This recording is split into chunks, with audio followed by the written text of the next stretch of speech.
Всім привіт, друзі! Бачите, я сьогодні не сама. У мене така вірна...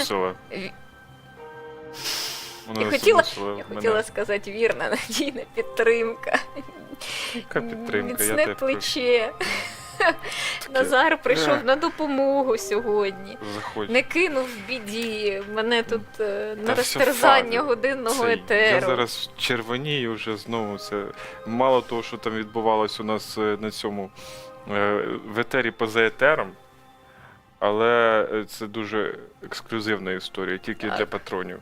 І тих, хто туди заблукав випадково. Ну, це наш косяк був, більш такого не повториться. Ці етери в нас там, ну, поки що в нас, що це? Бачимо періодичність раз в тиждень це відбувається. Не знаю, як воно далі буде, але зрозуміло, що для патронів і для баймікафістів виходить, буде ексклюзивний двіж наші прямі етери. Так. Наші прямі етери поза етером. Так, і бачите, от щирик на ваших екранах. Обов'язково ви маєте приєднуватись до підтримки цього проєкту. Закликаю вас це робити. Абсолютно. Подяка Знаєш, всім. чому? А чому треба підтримувати? Тому що ми тут робимо дуже велику роботу, а перед тим, як йдемо на етери, ми тут всі разом сидимо, міряємо тиск. Так, тиск. По черзі. Це просто навіяно сьогодні моїм станом. В принципі, чи то здоров'я, чи то сил. Кінець тижня, і буває таке, що так, трошки.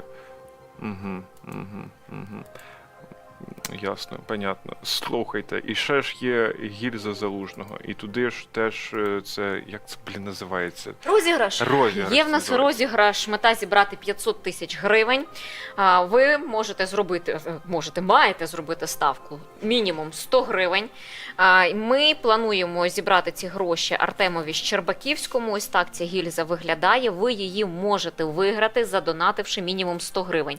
Чим більше задонатити, тим більше шансів виграти. Ну, тим більше буде цих от своїх ставок. Тобто 100 гривень – це одна ставка, 500 гривень – це 5 ставок, 1000 гривень – це вже буде 10 ставок. Тому чим більше задонатити, тим більше шансів виграти цю гільзу. Ну і насправді, чим більше ви задонатите, тим більше шансів, що ми якнайшвидше закриємо цей збір і розіграємо подарунок. Обов'язково. Тільки, друзі, є така історія, що люди не відгукуються. Обов'язково відгукуйтесь, і цей подарунок вам оперативно відправлять з верховини, де воно ці всі подаруночки зберігаються. Також не забуваємо про наш магазин shop.skripin.ua, де ви можете придбати ось такі чарівні кухлики, як у нас тут з Настю є. 450 гривень такий, це буде підтримка нашого проєкту. Дуже якісний друк, треба сказати. Так що, ось бачите, адреса посилання. Ось так вони виглядають, бути справжнім важливо. Кухлики з відбитком моєї помади не продаються. Можна продати тільки за великі гроші. Тільки за великі гроші, так. Тому, що в нас сьогодні, ви бачили, це заголовок, там Арахамія наговорив, лабуди всілякої, і Рада розбігається, за його словами. Криза наближається в Верховній Раді, народні депутати вирішили... Криза наближається. Да. Смакуй Кока-Кола називається. Але наближається криза у Верховній Раді, тому що народні депутати, по суті, не хочуть брати на себе відповідальності. Їм набридло працювати. І під час воєнного стану, під час війни, вони хочуть кинути свою роботу. Вони втомились. Вони втомилися. А якщо в наші військові, от вони ж теж втомилися, і вони десь можуть... як втомилися, і вони всі візьмуть і кинуть свою роботу. Як народні депутати. Так кажуть, задовбало. То що? Розбиратимемо, що там відбувається в Верховній Раді, що це за народні депутати хочуть покинути, скільки їх там може залишитися, і яка критична кількість може залишитися у Верховній Раді, щоб вона вважалася в принципі легітимною. Ну і про важливість цього органу, насправді, який українці не люблять, але він так чи інакше залишається важливим. Про це сьогодні і поговоримо. Ну, почнемо взагалі з того, що Зеленський, ну, буквально щойно з'явилася ця інформація, він провів ставку Верховного головнокомандувача. Ну, окрім того, що обговорили ситуацію на основних напрямках, то в фокусі уваги були і снаряди для Збройних сил України. Як написав Зеленський, то шукають нові контракти, взаємодію з партнерами щодо ритмічності міжнародної технічної допомоги, постійне нарощування власного виробництва. Крім того, йшлося про дрони, роботи над збільшенням як обсягів, так і дальності застосування. Ну і, зокрема, доповідь щодо захисту прифронтових та прикордонних територій, особливо від російського повітряного терору. Слава Богу. Про дрони знову йдеться, про снаряди, само собою йдеться, що міністр оборони, та не тільки міністр оборони говорив про снарядний голос, який зараз відчувається на полі бою. Про безпілотники тут держава має включатися дуже потужно, оскільки на Росії там їхній апарат включився в це, і виробляє їх за підтримки свого недогосударства, якби ми там не плювалися на нього, але є підтримка державна з того боку, зрозуміло, там і ресурсів більше. Ну а з боку української держави потрібна теж шалена підтримка, аби це все було ефективніше використовувалось на полі бою, і безперервний цей потік FPV-дронів і інших дронів був на фронті. Це вже зараз відбувається, але це відбувається за допомогою волонтерів, небайдужих людей, ентузіастів, я не знаю, що просто людям, яким не байдуже, які об'єднуються і виробляють ці FPV-дрони, оскільки всі ми бачимо їхню ефективність застосування. Ми бачимо ефективність застосування не тільки FPV-дронів на полі бою, ми бачимо ось останнє відео, яке почало гуляти зараз по мережі, як наземний дрон підірвав міст. Ну це вже ми... Черепаха. Під пісню черепаха, аха-аха, повз цей дрон. Словом, в телеграм-каналі umen.ua ви можете побачити це відео. Закликаю вас подивитися, тому що я ж не просто так запостив це відео. Тому що там цікавий дрон і цікава сама Defense Express теж писав цікаве рішення, яке було. Словом, подивіться, яка вибухівка, словом, там була, як це все спрацювало, і під пісню черепаха, аха-аха, це все весело, 4 кілометри подолав цей дрон. Такі дрони ось робить подібні Євген Гнаток, у нас було з ним інтерв'ю, і ви можете побачити, як воно це все працює, і принагідно задонатити Євгену, який зараз збирає 2,5 мільйона гривень на своє виробництво, так що долучайтеся, аби подібної техніки на фронті було більше. Зрозуміло, що це рятує життя, оскільки можна і в тил ворога можна заїхати, і підірвати там якийсь стратегічно важливий міст, можна перевозити ВК, евакуювати українських бійців. І ще ми бачили застосування цих дронів як на чотириколісного робота ставиться кулемет, наприклад, і можна їхати і дистанційно керувати вогнем. І приклади застосування подібної техніки на з українського боку вже є. Московити теж якби тут розвиваються все одно в цій темі. Ви бачите, які тенденції на фронті відбуваються, так що і про що ми вам тут і розповідаємо. Здається, подивіться, словом, інтерв'ю з Євгеном Гнатком, він є у мене в YouTube-каналі Назар Задарій. Обов'язково. Підписуйтеся. Дякую, Настя, за підтримку. Я сьогодні тебе підтримав, ти мене підтримала, все, молодець, взагалі, давай, п'ятерочку. І ще з Василем Цапюком є досить цікаве інтерв'ю, і йдеться там уже про FPV-дронів. Я бачу, що багатьом людям це інтерв'ю зайшло по самі вуха. І круто, що вас тема ця цікавить. Ще пак, від весільних дронів і до 1 мільйона дронів цього року. І це абсолютно досяжна ціль. Можете і на мілітарному подивитися сюжети, там, як виробники що пропонують зараз на ринку. Державі потрібно просто більше якось включатися в ці процеси. От і все. Дякую за увагу. Продовжуємо далі. Подобаєчки поставили до нашого етеру, підписалися на канал і поставили дзвіночки, якщо цього не зробили. І на канал до Назара Задарія теж підписка, лайк, дзвіночок, шер. Що там тобі ще треба, скажи? Все треба оце. От дивіться, Да. дивіться і дивіться. Стежте за тим, що Назар робить.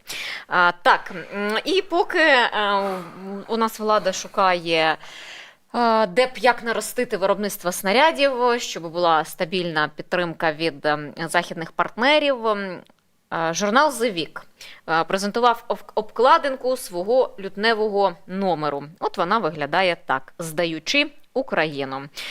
На слоні їде спікер Палати представників Майк Джонсон. Правильно ж, я ж не помилилася, що це ж Джонсон.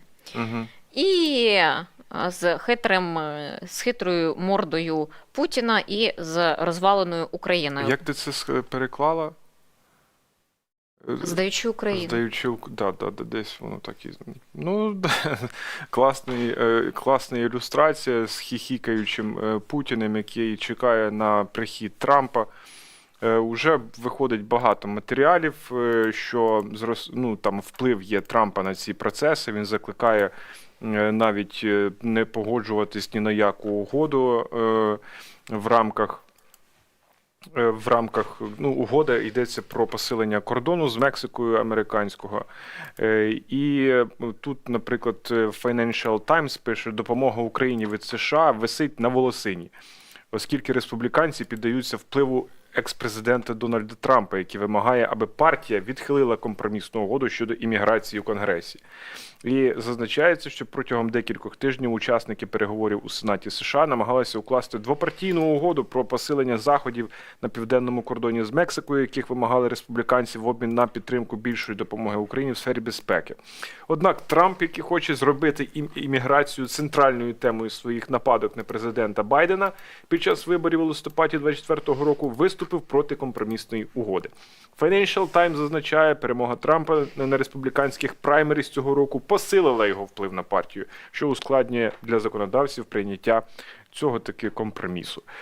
Безкінечна якась історія відбувається з трампістами і з Трампом, який трохи відчуває силу після всіляких цих турів своїх, тобто праймеріз. Мені здається, він зараз в якійсь такій певній ейфорії, знаєш. По-перше, те, що ти сказав, силу відчуває, а від цієї сили він відчуває ейфорію, що от він зможе знову зійти на цей п'єдестал, знову він зможе керувати і робити все, що йому заманеться. Що він там «Make America Great Again», так, це в нього попередня кампанія під таким гаслом йшла. Не пригадаю, якщо чесно, під яким зараз збирається. От я щось там було, не якось пропустила я цей момент, але щось там, Make здається. Trump Great Again. Great Again. Trump От Great і все, Again, мені насправді. здається. Якась така дуже історія виходить, вибори, там шаленство якесь несеться, але, наша підтримка військова в заручниках, по суті, цих трампістів, республіканців, і вплив Трампа, як з посиланням на Financial Times, і Guardian про це щось писало теж, писало, що у четвер, це вчора було, да? Да. Представники Конгресу заявили, що угода про кордон у межах досяжності, попри зусилля Трампа та його союзників зірвати переговори. Таку маємо ситуацію, яка поки що, не безнадійна, поки що, не знаю. У мене все-таки тепліє надія на те, що там до якоїсь згоди дійдуть. Надія помирає останньою все-таки. А там ще йшлося про те, і хтось з демократів, здається, про це вже заявив, що, мовляв, треба таки розділяти питання допомоги для України і питання захисту кордону. Тут ясно, що понятно. Де тут логіка? Я не розумію. Чому наша підтримка має стосуватися їхніх внутрішньополітичних питань? Тут зовсім питання відкрите і незрозуміле. Таким чином, для я мене. Розумію, що Байден таким чином, це ж Білий дім вносив, це ж пакет Байдена був спільний, і він хотів таким чином, щоб скористатися допомогою України, щоб скористатися питанням кордонів, щоб протягнути допомогу Україні, бо там теж були певні сумніви, це ж все через Палату представників. Якщо в Сенаті в них є єдність, то в Палаті представників там вкрай важко їм домовитися через цю групку трампістів, які намагаються на все це впливати. Ну, Але не вийшло. Ось в чому справа. Не вийшло це протягнути разом. Не вийшло, да. Тоді йшлося про підтримку Ізраїлю, Тайваню і України. І в всьому це було понад 106 мільярдів доларів, це весь пакет, і найбільша там частина припадала якраз для України. Це понад 60 мільярдів доларів. І поки американці туплять, відверто так скажу, то це все вигідно росіянам, оскільки цей весь снарядний голод, який ми відчуваємо, зокрема, впливає і ця ситуація, яка нині є в Конгресі Сполучених Штатів. Такі реалії. Так, несемося, бачимо європейське лідерство зараз в підтримці України, в особливості Німеччини, далі Франція йде, Британія, та й всі країни наші друзі. Рамштайн вже збирається, 50 країн. До речі, Справді, я б, мабуть, знаєш, відзначила все ж таки лідерство Британії першочергово. Німеччина допомагає, так, вони зараз нарощують допомогу, але, зокрема, і такі важливі ракети, як Скальп і Storm Shadow, дають нам Великобританія і Франція. А Тауруси ніяк не можемо накалядувати в Німеччині, тому що ніяк не можуть погодити. Там йшлося вже про те, що Великобританія готова викупити Тауруси німецькі, щоб більше надати Україні Storm Shadow своїх. Да, було таке Тобто, точно. але, здається, там в уряді німецькому поки що не підтверджують таких перемовин, що вони є. Але, принаймні, про це зараз вже йдеться. Не про передачу Таурусів нам, а на заміну Великобританії Таурусами Storm Shadow, щоб їх Storm Shadow віддати, передати Україні. Але Німеччина так, вона все ж таки вирушила, пробилася трошечки Шольцем ця крига. Цей, да. Ось так оце десь і було, Назар. І знаєш, після кількох тисяч касок, так, все ж таки Німеччина, на початку війни Німеччина наростила свою допомогу для України, і зараз дійсно вони теж наздоганяють все це лідерство і продовжують підтримку. Ну, зокрема, і Петріоти ми від них отримуємо, снаряди отримуємо, танки отримуємо. І це теж вже великий, насправді величезний для нас плюс. Але тим не менше, у нас всього не вистачає, і всього в нас залишається мало, нам потрібно більше, більше і більше, і снарядів нам теж потрібно більше. Так от про Німеччину, якщо ми говоримо, то Міністерство оборони анонсувало черговий пакет підтримки України, і до нього, якби ви читали телеграм-канал umn.ua, ви про це знали, що планують німці додатково передати системи протиповітряної оборони IRIS-T, які вже успішно відпрацьовують по російським цілям, потім зенітна установка «Гепард», яка дуже вдало знищує шахеди, наприклад, і впевнений, і ракети вона може знищити. Так само, просто я вже не пам'ятаю там звіти про застосування «Гепарда». От, додаткові артилерійські системи і 230 тисяч боєприпасів до них. Це дуже гарна новина взагалі про боєприпаси. Понад 80 танків «Леопард-1», додаткові БМП, додаткові інженерні машини, там мостовкладачі, 450 бронеавтівок, системи розмінування, дрони, радіолокаційні системи та системи розвідки. І ще цього року Німеччина планує навчити 10 тисяч українських військових.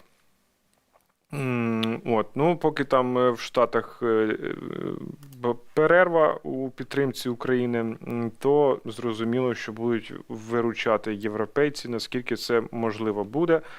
Знаємо, що зараз уже тривають навчання. Це ми так розклали ставку Верховного головнокомандувача, перепрошую. Так, ми знаємо, що в нас є своє виробництво артилерійських снарядів, і воно розвивається так само, розвивається потихеньку наш оборонпром. Це ми бачили зараз гепард. Блін, я його бачив вживу, я вам так скажу. Це така гігантська штука, вона така гарна і вона так стріляє мощно, що аж гай шумить, і от капець. Дуже Що вдала шахеди установка. падають. Да, що шахеди падають, ну, клас. Це дуже ефективна зброя. Ну, західні зразки, круто.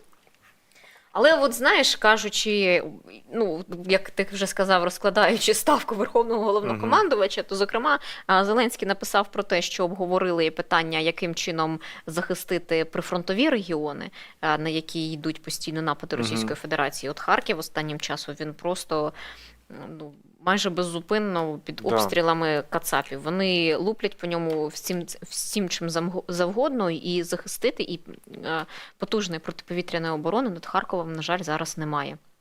Якщо шахеди вони там ще можуть збивати мобільними групами, то щодо ракет, ну, ми бачили, що вони прилітають, і ми бачили, яку шкоду величезну вони наносять, бо вони луплять постійно по житлових районах, по центру Харкова, що вони там вишукують, що вони там намагаються вдарити і знищити.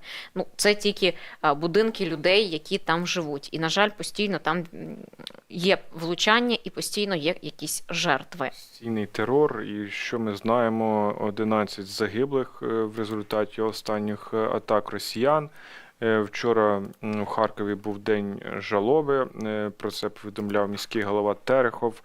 А тим часом, ну що, там застосовується балістика, С-300 там застосовується, і тому протиповітряна оборона в тому регіоні, вона з цим точно не справляється і не може справитись.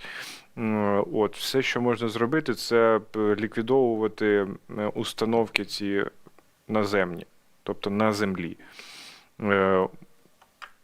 Але для цього потрібна далекобійна зброя. Розвідка і це І все. розвідка, ну вони ж розгортаються, вони ж не постійно стоять, ті ж самі установки С-300. Вони ж Зрозуміло. розгортають, Вони що, розгортають там вони відносно ну. швидко їх, і ну, це треба упередити і встигнути вдарити. І, ну, на жаль, поки що прямо ж таких результатів в нас немає. Так от, ще про підтримку України від Європейського Союзу, то цей Союз планує виділити 5 мільярдів євро допомоги Україні найближчими днями. Про це заявив Жозеп Борель. Угу. Цікаво, я не бачила. А звідки вони гроші візьмуть? Так, ще буде голосування 1 лютого, 1-2 там. І там, походу, Що? За щоку дали і Фіцо, і цьому І Орбану. і Орбану. Точно дали за щоку, тому що є інформація, що вони все ж таки підтримують цей пакет допомоги Україні на 50 мільярдів євро. так. Але треба ще тиждень пожити і дожити до цього голосування безпосередньо, до якої, що вони зроблять з Орбаном, аби він вийшов, я не знаю, чистенький з води, як оце минулого разу, пішов кофе піть разом з Коломойським і вийшов із зали засідань і не брав участі в голосуванні, ну, відповідно, не голосував ні за, ні проти, а просто не взяв участі, бо був відсутній в цей час. А тут яким чином вони придумають, бо зараз те, що пишуть теж західні видання, про те, що якщо таки Орбан наважиться заблокувати цю допомогу, то там є вже результати, аби проголосувати і залишити Угорщину взагалі без права голосу в Європейському Союзі. Ну, нормально, Тобто- будуть реформи, очевидно, що назріли зараз усі в світовій системі, в принципі, безпекові і в будь-якій системі. І явно, що будуть якісь зміни в НАТО на тлі загрози з Росією. І зараз, я ж не знаю, чи я сьогодні це сказав, що тривають зараз наймасштабніші навчання НАТО, де братимуть участь 90 тисяч військових, і легенда така, що вони будуть відбивати теоретичну атаку Росії. От, і вже є багато побоювань на тлі того, і там Латвія і Польща будуть в Сувальському коридорі проводити навчання, здається, у квітні. Словом, ці навчання будуть тривати довго. І це дуже правильно, що там казати. Ми це в своїх етерах розкладали. До речі, у вечірній студії ми про це теж говорили і показували, і аргументували, як, наприклад, може Росія, наприклад, атакувати Естонію. І це вже може відбутися ось в 24-25 році, поки там в Штатах будуть вибори. Це все може відбутися. Якби світ більше вкладався в підтримку України, то це, мені здається, можна було б упередити. Є таке Упередити, слово? так. Попередити. Упередити. Так. Упередити і попередити – це трошки різні Так. значення. Упередити, типу, запобігти. Але от от Зеленський каже, і, здається, Кулеба про це казав, що дуже погану історію зіграли оце не ескалюйте від наших партнерів. І навіть Кулеба казав, ось в останньому своєму чи то інтерв'ю, що досі деякі з наших партнерів не вважають Росію злом. І ось і всю... Десь я вчора про це писав же ж. Я просто хотів би процитувати. Деякі з друзів України досі не вважають Путіна злом, яке має зникнути з міжнародної політики, розповів Кулеба у інтерв'ю Foreign Affairs. Вони досі вважають його лідером, який припустився жахливої помилки, за яку він має заплатити, а не злом, яке має бути знищено як політичний концепт чи як спосіб ведення міжнародної справи. Якщо ви вважаєте, що він лідер, який припустився жахливої помилки, ви створюєте одну стратегію і один підхід. Але якщо ви вважаєте його злом, яке має припинити своє існування в міжнародній політиці, тоді це інша стратегія. І зрозуміло, що і про підтримку України зовсім під іншим кутом будуть дивитися ці європейські там, чи які там політики. Тут не уточнюється, як і Арахамія не уточнив. Далі, давай вже про Верховну Раду все-таки говорити. Як і Арахамія не уточнив, які нардепи не хочуть працювати і скласти мандат. 17 «Слуг народу» написали заяву на складання мандату народного депутата. Сьогодні про це заявив голова фракції «Слуга народу» Давид Арахамія. Сказав, що з парламентом взагалі наближається велика криза, тому що тільки в їхній фракції це 17 мандатів. На даний момент в парламенті перебуває 401 народний депутат. І ще одну людину, він каже, що відпустять за медичними обставинами. Відповідно, рекордно низька кількість народних депутатів Верховної Ради знизиться до 400 людей. Для ухвалення голосів насправді потрібно 226. І якщо б Верховна Рада нормально працювала би, якщо б народні депутати приходили на роботу, якщо б народні депутати виконували свою роботу, якщо б в них була злагодженість, узгодженість, а не написати від руки і поставити щось там на голосування, якийсь законопроєкт, або не поставити на голосування, як вимагали щодо постанови про зняття Безуглої з посад заступниці комітету національної оборони, розвідки, коротше, цього комітету. Досі цього не зроблено. Так, і досі цього не зроблено. Так Арахамія каже, що і в інших фракціях є депутати, які теж хочуть піти. Тобто 17 людей – це не вичерпний перелік народних депутатів, які хочуть піти. «Слуга народу» найбільша фракція залишається, так чи інакше.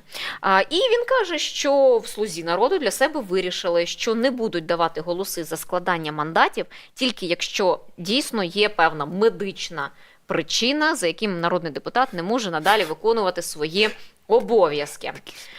І це потрібно робити для того, щоб зберегти парламент легітимним. Я б тут, знаєш, що хотіла вперше сказати? Це безвідповідальність народних депутатів. Це абсолютна безвідповідальність. Вони прекрасно знають, що під час воєнного стану ми не можемо провести вибори. А на них покладається відповідальність. Це ж не просто прийти штани попротирати, чи зробити дірки, побитися один з одним, повести трансляції в Тік-Токі. Я кажу, вже просто в цих стрімах Гончаренка треба їм робити ось цей тіктоковський тренд «вогник-вогник, жарка-жарка». І вони на цьому ще й гроші зароблятимуть, мабуть, більше, ніж зарплата народного депутата у Верховній Раді. Але жарти жартами, але насправді це безвідповідальність. Це, я не хочу виконувати свою роботу, я кину все, піду, залиште мене в спокої, буду займатися своїми причинами, своїми там завданнями і таке інше.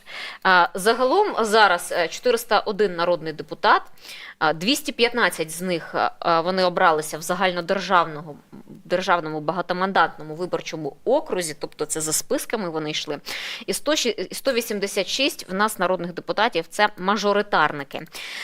Ну, це ті народні депутати, які з різних причин, це рух чесно підбив, з різних причин залишили Верховну Раду, когось і в живих немає, в когось громадянства немає, когось на іншу посаду перевели, хтось держзрадник. І таким чином народні депутати, трошки їхня кількість зменшилася. Але тут важливо, якщо піде списочник, то на його місце має зайти наступний в списку партії. Ну, скласти мандат, і, відповідно, кількість народних депутатів у Верховній Раді не має зменшитися. Якщо йде мажоритарник, то на його місце не приходить ніхто, тому що треба проводити в певному окрузі тоді довибори. Це зараз зробити неможливо. Відповідно, якщо посилаючись на Конституцію, то Верховна Рада залишається легітимною, коли має не менш як 2/3 від конституційного складу. Це 300 і більше народних депутатів.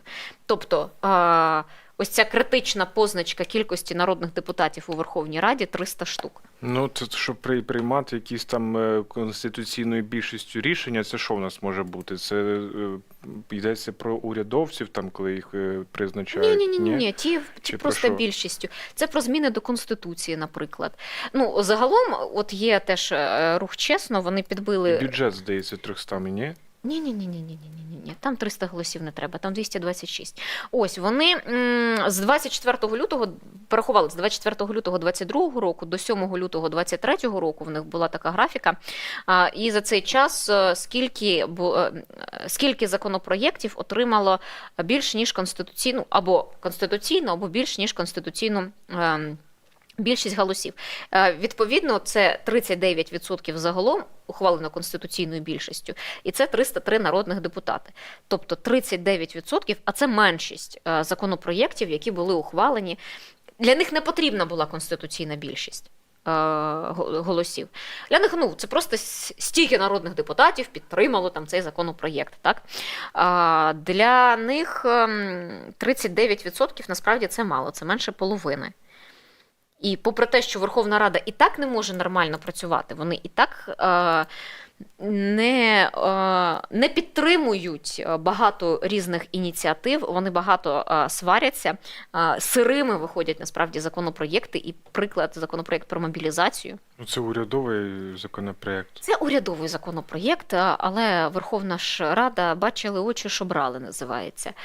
І вони навіть не захотіли з ним працювати.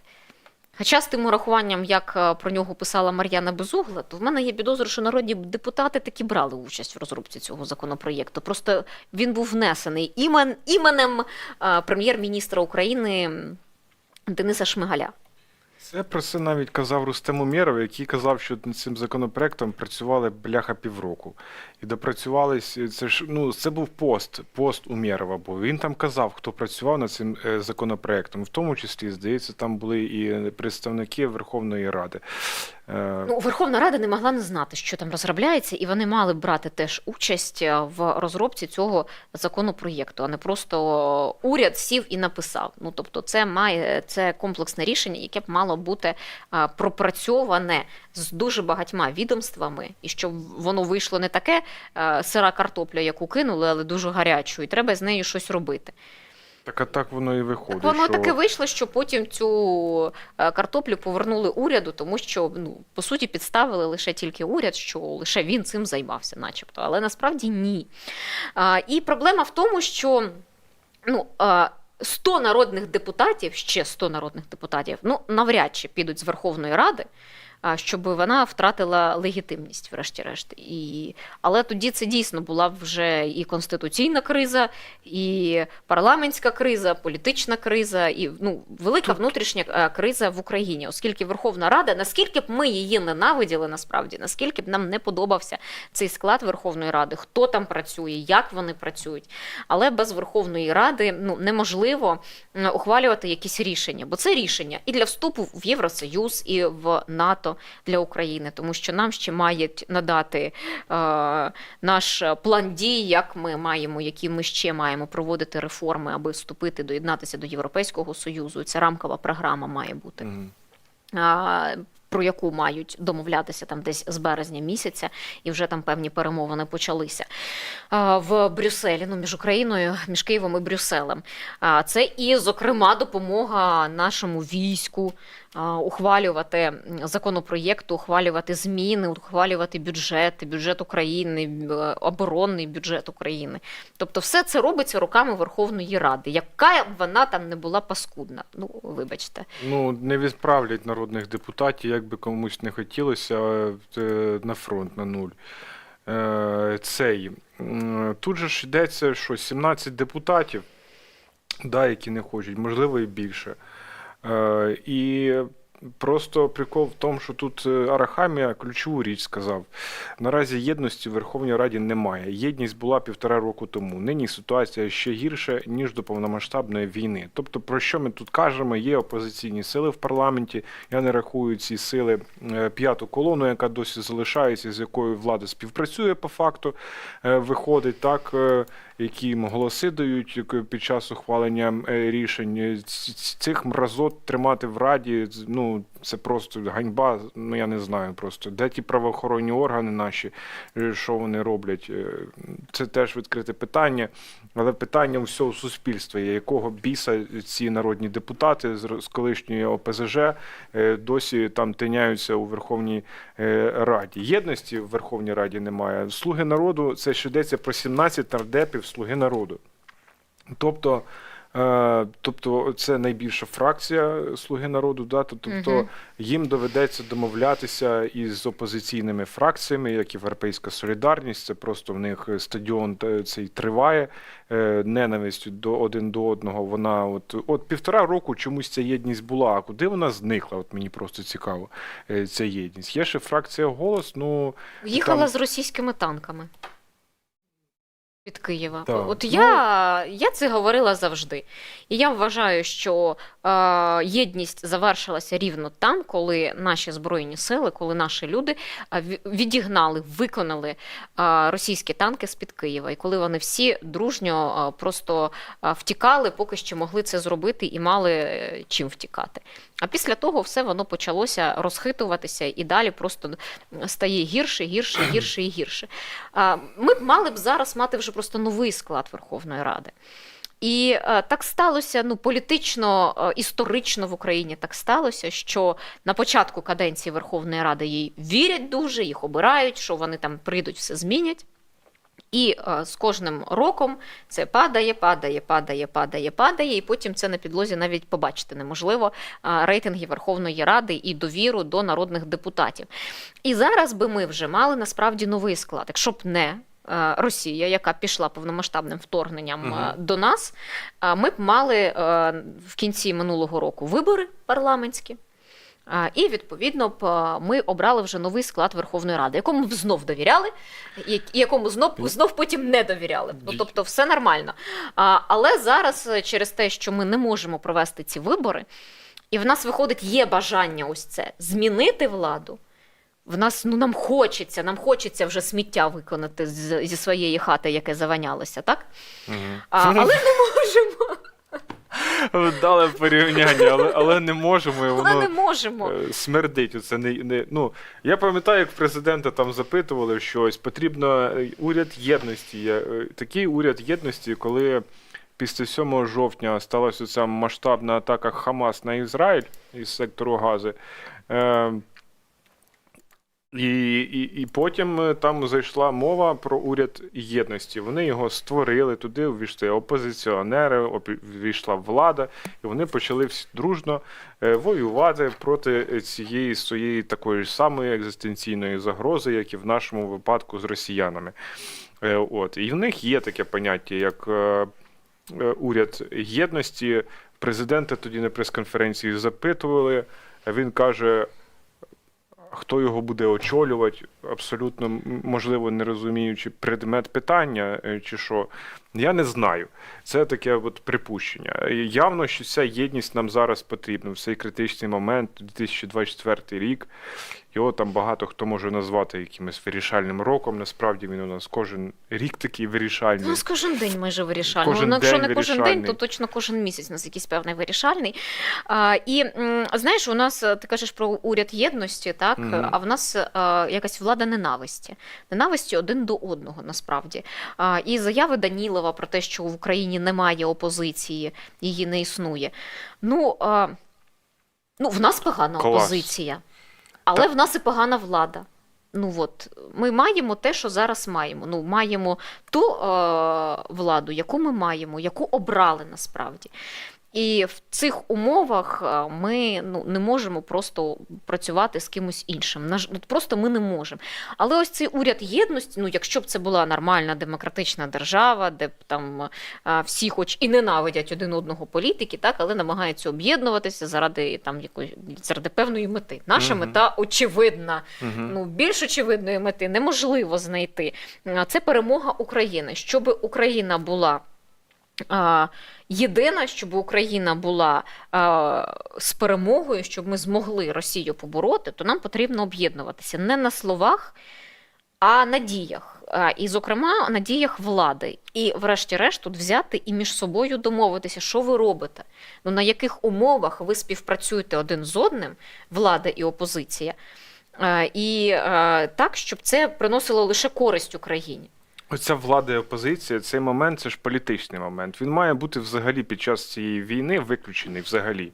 Немає ніякої опозиції і влади немає. Це все влада, це все одні сили оборони. Що в в верхівках там політичного керівництва, окей, і наше суспільство так само. Так, втомлятися, друзі, ще зарано. Ось гільза Залужного. Туди спрямовуйте свої кошти, беріть участь в цьому конкурсі. В розіграші. Конкурси красиві, гарні. Беріть... І тамада хороший. І тамада хороший, да. Тільки невиспаний. Словом, і не тільки я, зрозуміло, вся країна, можливо, невиспана, це нормально. Беріть участь в цьому розіграші, скануйте QR-код, який ви бачите на своїх екранах.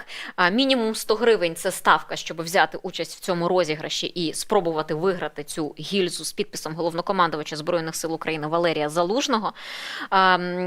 І як тільки ми зберемо необхідну суму, а це 500 тисяч гривень для Артема Щербаківського, ми зможемо цю гільзу розіграти і вибрати переможця. Але нам для цього потрібно якнайбільше донейтів, і нам потрібно якнайшвидше закрити цей збір.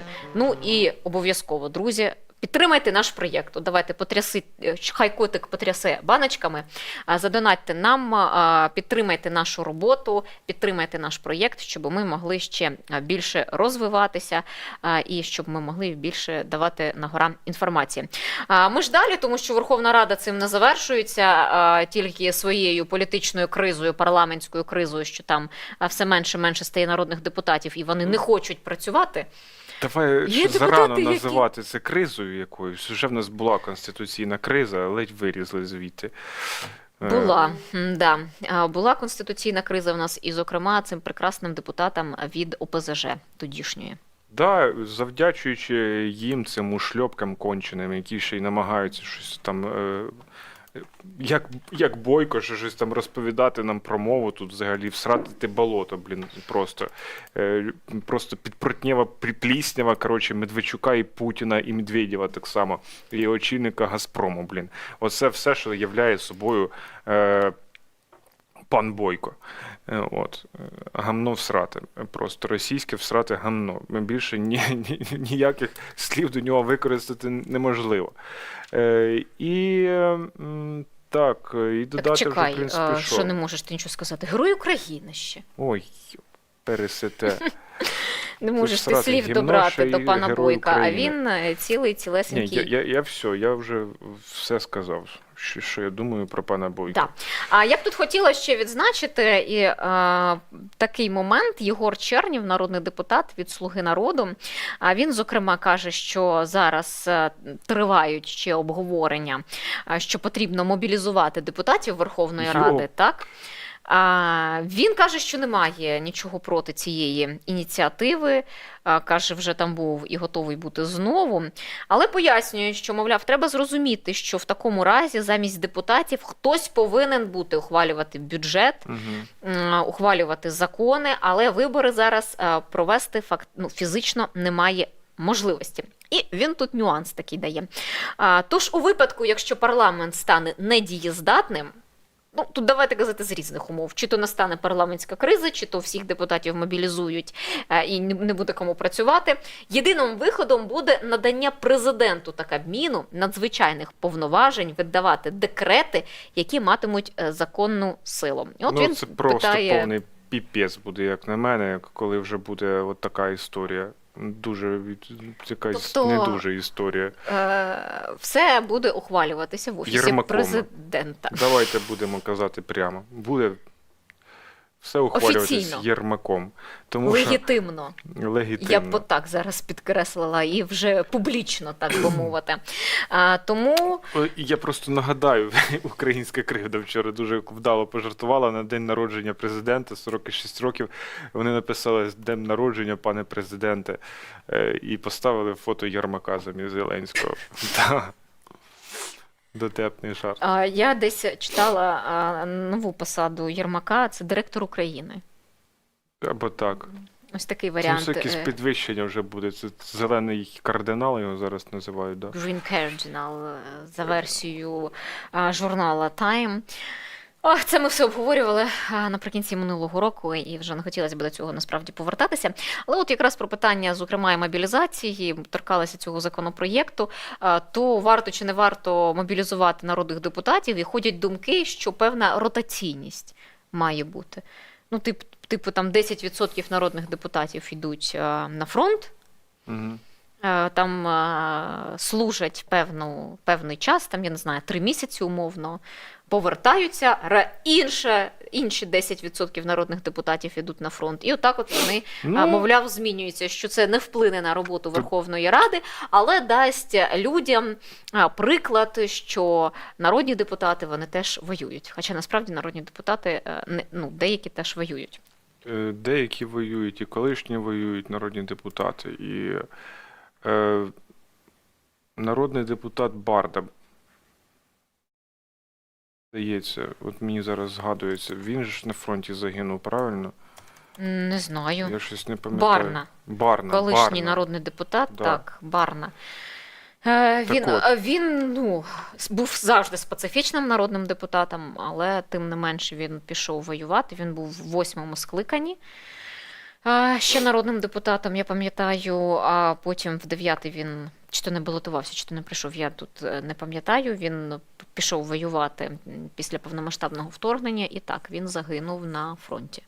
І тому, як би теж до нього не ставилися, але тим не менше він поклав своє життя, врешті-решт, за Україну. Якщо ми говоримо зараз про цей ротаційний аспект, можливо, це було б на масштаб всієї країни, було б, мені здається, перекинути це все, щоб люди навчалися і знайомилися з військовою справою і готувалися. Так? Тому що ви ж не думаєте, що війна закінчиться наступного року чи через 2 роки. Я сподіваюся, ви так не думаєте. Все може бути, звичайно, але потрібно розраховувати на найгірший варіант і на найгірший сценарій. Якщо ми кажемо про якусь там ротаційність, то я не знаю, чи їх там треба прямо на фронт відправляти, але ці навчання, можливо, мають і відбуватися таким способом, і це ж в контексті цієї всієї мобілізації складне, непопулярне питання. яке зараз намагаються вирішити. Там були і повідомлення від ЗМІ, що вже внесли цей законопроект мобілізаційний урядовий у Верховну Раду, але потім з посиланням на джерела там було, звичайно, потім це все офіційно спростовувалось і наголошувалось, що ви побачите цей законопроект зареєстрованим на сайті Верховної Ради, відповідно. І зрозуміло, що про це розкажуть потім. Та? І багато там чого зараз знову там виникає, але хотілося побачити вже документ цілісний в виді закону, підписаного президентом України, або хоча б після другого читання побачити цей мобілізаційний законопроект. Так, це, між іншим, Арахамія теж казав про те, що потрібно ці військові навчання для депутатів та держслужбовців робити. Для всіх їх треба організовувати, були б тільки потужності і спроможності, як на мене. На Львівщині ТЦК дійшла до депутатів. Да? Так, прямо під час засідання сесії Червоноградської міськради прийшли і виписали всім повістки до військкомату. Ну, насправді, ми ж маємо розуміти, що виписування повістки – це ще не означає мобілізація. Спочатку повістку виписують, як правило, щоб людина прийшла, військовозобов'язаний прийшов і уточнив свої дані в ТЦК. Угу. Ось. Але от прийшли і пороздавали народним депутатам, кажу. Народні депутати зараз захищені, їх неможливо, вони захищені законом від мобілізації. Але цю норму можуть прибрати. Це за міських депутатів Червоноградської міськради, тому їх прийшли і пороздавали. Угу. Так, там хтось щось питав, чи пан Роман мені по попі не надає за опозицію. Слава Богу, я маю свою думку. Яку опозицію? Що я кажу, що не погоджуюся з Даніловим про опозицію. За опозицію до влади. От я не знаю, але до моєї попи ще треба дотягнутися. І спробувати понадавати. Та тут, може, несеться щось, типу, хтось комусь відповідає, я не впевнений навіть, що це на твою адресу спрямовано. Та ні, я думаю, що на мою, на твою попу, але добре. то таке. Я, на щастя, доросла людина і, слава Богу, маю свою думку, яку можу висловлювати. Тому... А нас тут намагаються, я зрозумів, до чого це все, нас тут намагаються прив'язати до зелібобіків, що ми працюємо на Офіс Президента. Так, йопта, ми працюємо на Офіс Президента. Офіційно вам повідомляю, подивіться на це правдиве обличчя. Не на цих міських депутатів. Так. Якщо хтось жартів не розуміє, то словом, не знаю. Я в своєму житті. Мене як тільки не називали. І парахоботкою, і зеленоботкою мене називали. А що саме цікаве, я нікого не люблю. Ти гібридна ботка якась виходить, ні туди, ні сюди. Просто в моєму житті сталося, що я нікого не люблю. Ні владу, ні опозицію. Ні, не вам пише Джулія, але за опозицію до влади. Щось не розумію. Уточніть, будь ласка, питання своєї, пані Юлія. Можливо, опозицію до влади, що ми в опозиції до влади, що критикуємо владу, це мається на увазі. Я не знаю, що мається. Напишіть нормально, будь ласка, питання, буде нормальна відповідь. А то буде яке питання, такі відповідь буде. Це ж логічно. Рухаємось тоді далі, чи що? Та скільки можна цю сесію показувати? До чого вона тут бісить мене вже, блін? Назар сьогодні таке трошечки. Тому народні депутати поки працюють, захищені від мобілізації, і їх не відпускають. Вони в заручниках у Давида Арахамії. От я хотів поговорити ще про ці заручники. А вони що, не мають права цього зробити, чи що? Чому їх мають тримати в заручниках у Верховній Раді? Навіть у військовий стан. Взагалі-то є конституційний перелік, чому народний депутат може бути звільнений. Там, звісно, що є за власною заявою. Але ну тут же ж йдеться про відповідальність за Та слухай, я вже не вірю ні в яку там відповідальність. Назвалися там слугами народу, там і слугами і не пахне ніякими, просто зброд сраний. раніше. Взагалі була історія, коли якщо народні депутати, це потім просто прибрали. Це ще було за Юльки, щось здається, в ті часи за її прем'єрства, якщо не помиляюся. Тоді були положення, що там можна було реально зробити парламентську кризу, коли народні депутати просто беруть масово, складають мандати, і наступний за списком, там щось списки чи то розвалювалися, чи то вони мали право всі там повідмовлятися, і в результаті не залишалося нікого в тому списку, і відповідно потрібно було вже призначати ті вибори. Зараз такого неможливо зробити, тому що аби уникнути таких спекуляцій для розпуску парламенту, який ну фактично не може працювати. І щоб так постійно не використовували механізми і не призначали позачергові парламентські вибори. І така історія була. І здається, воно там колись так позачергові вибори і були. Треба було просто собі нагадати, зараз забула. Але зараз так неможливо. Але проблема в тому, що в монобільшості немає голосів. І чим менше стає депутатів, тим гірше їм стає, тому що вони не можуть ці голоси назбирати. Але це вже питання знаходження консенсусу. І це ми повертаємося до єдності. Тому це таке замкнене коло буде. Це буде так цікаво спостерігати, що аж капець. От чесно, взагалі не цікаво це спостерігати, тому що це не принесе жодної користі Україні і не принесе взагалі жодних нам якихось хороших результатів. Це принесе тільки погано, і це буде знову ж таки впливати на що? На фронт.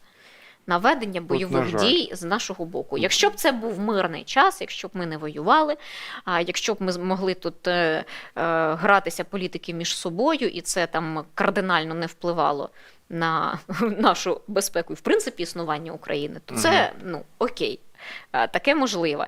Але от те, що зараз відбувається в Сполучених Штатах Америки, а вона не є воюючою країною, США не є в стані війни чи в воєнному стані, і вони ось зараз граються в свої політичні ігрища, які ось впливають на нас. А це ми перенесемо там трошечки в менших масштабах, ну, в значно менших масштабах, але на Україну перенесемо, спроєктуємо цей процес, коли не можуть ухвалити рішення, коли немає ким ухвалити рішення і постійно щось відбувається, то в результаті це дуже сильно впливатиме в результаті на нас. Ось що, на жаль.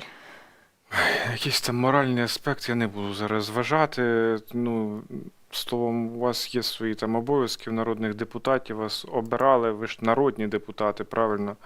Не просто люди з, не знаю, звідки. Ну, хтось не хоче працювати, а хтось навпаки дуже хоче працювати у Верховній Раді і бути дуже продуктивним, як Мар'яна Безугла, наприклад, яка заявила, що є 3 кандидатури на посаду головнокомандувача Збройних сил України. Видала вона на гора черговий свій допис.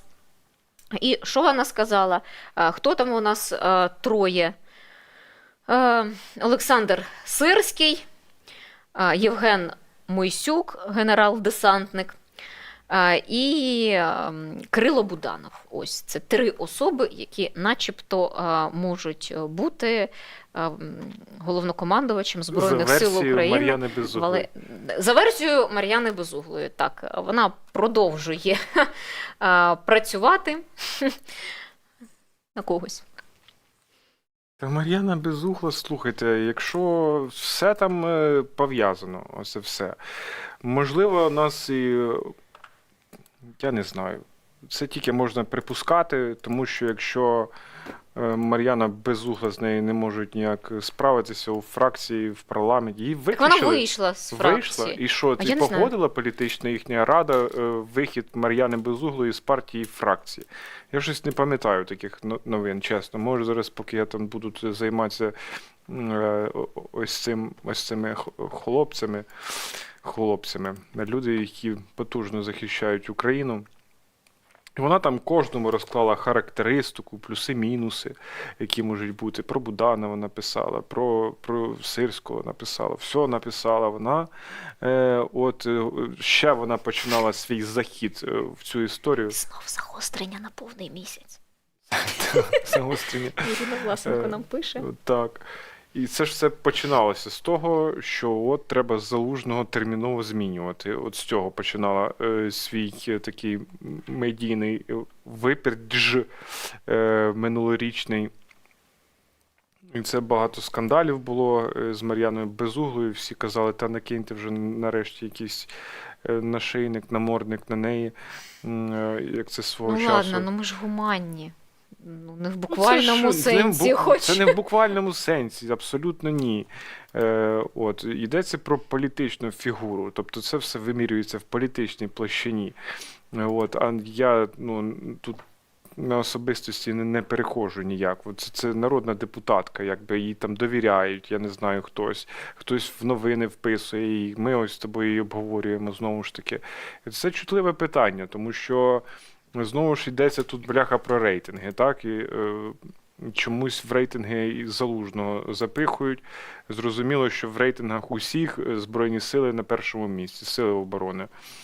Боже, ми десь Відповідно, сьогодні Залужний. побачила по якихось пабліках, що начебто... в яких пабліках? Книжка... Шоумен. Цей, да. Що начебто заступники чи радники Залужного просувають його в президенти, але він там для себе ще не вирішив.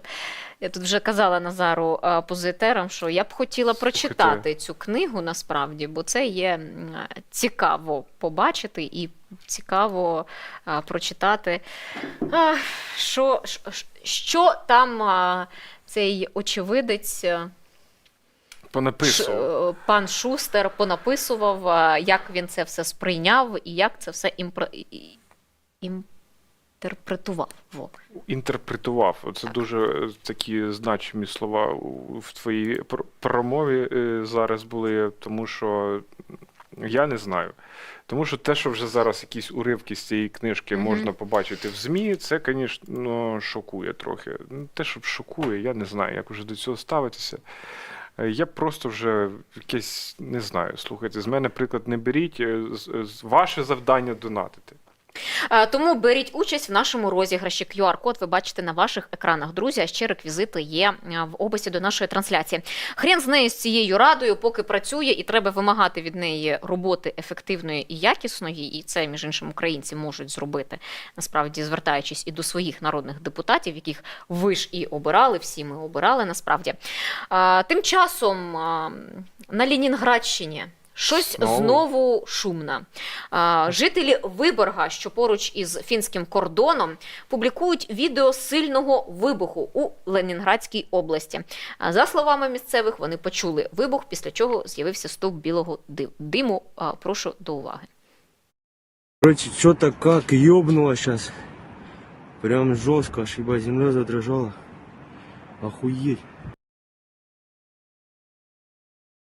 У Єлі злиї волки. Вже що, третій раз уже? Третій раз. Третій раз. Третій раз, якщо я теж не помиляюся, то спочатку десь було там в районі біля Санкт-Петербурга, а потім ось це Усть-Луг, бабах був хороший на нафтовому терміналі. І ось це Виборг, третя спроба. Ну, не знаю, поки деталей немає, це відео, яке сьогодні поширилося і було поширено у соцмережах, тому чекаємо більшої інформації, що там сталося. Можливо, просто в них щось взяло по собі, бабахнуло, втомилося і бабахнуло. І таке буває. Наостанок, я би хотіла оновити інформацію щодо авіакатастрофи падіння Іл-76 на Росії. То заступниця генсека ООН Розмарі Ді Карло сказала, що Організація Об'єднаних Націй не може встановити обставини падіння Іл-76. Бо російська влада зі свого боку продовжує кричати про те, що там перебували українські військовополонені. Жодних доказів цього насправді Росія не надала. І так само, не те, що Україні не надала, вони не надали і міжнародні організації, право вето в якій досі мають в Радбезі ООН. Там вони теж тільки прийшли, потрынділи, поговорили і розійшлися, оскільки в них немає доказів, що там були українські військовополонені. Ну а Головне управління розвідки Міністерства оборони, його представник Андрій Юсов заявив, що запланований обмін з Росією мав бути одним із найбільшим за часів війни і ювілейним 50-тим. Точних цифр Юсов сказав, не називатимуть, і до обміну, поки він не відбудеться, такі речі насправді не практикуються. Але це мав би бути один із найбільших обмінів з початку повномасштабного вторгнення. Щодо списків військовополонених, які росіяни оприлюднювали, ну тут просто знову нагадати, вони нічого не мають спільного з тим, що сталося. Це просто комусь підклали бумажку, на якій щось написали, і сказали Маргариті Сіманян, щоб вона це оприлюднила. І все. Міжнародне розслідування Україна хоче, вимагає міжнародного розслідування. Справедливо. Наша влада і уповноважений з прав людини звернувся і до Організації Об'єднаних Націй, і до Міжнародного комітету Червоного Хреста. Але ж що Росія ніяких міжнародних розслідувань не хоче. Ми цьому Нікого не підпускає. Дуже показово, і вся їхня ця теорія сиплеться. Теорія, версія, їхня брехня. Брехня, словом, їхня сиплеться. Хто б там. Ну так, у нас були тут деякі, можливо, нарікання з приводу запізнілої реакції України. Але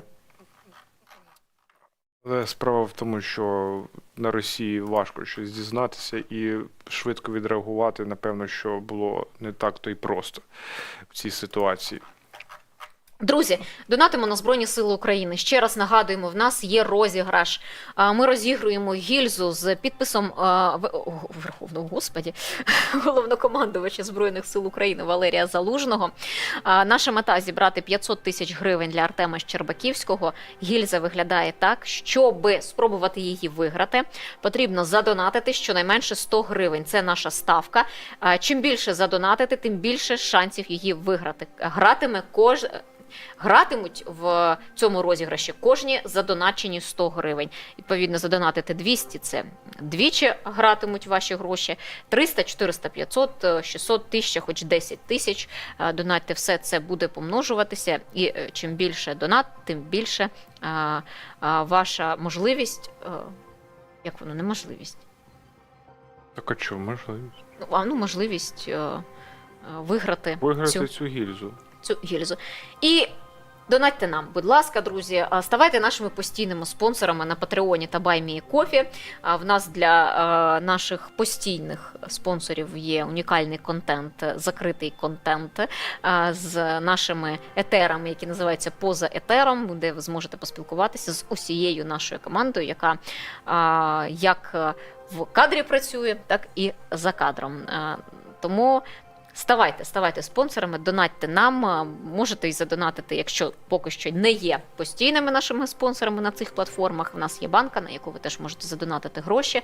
На ваших екранах є QR-коди, в описі до трансляції теж є всі реквізити. Ви зможете задонатити будь-яким зручним для вас методом. І вподобайки – це Обов'язково. безкоштовна підтримка. Отак от. Назар, отак Все от. вже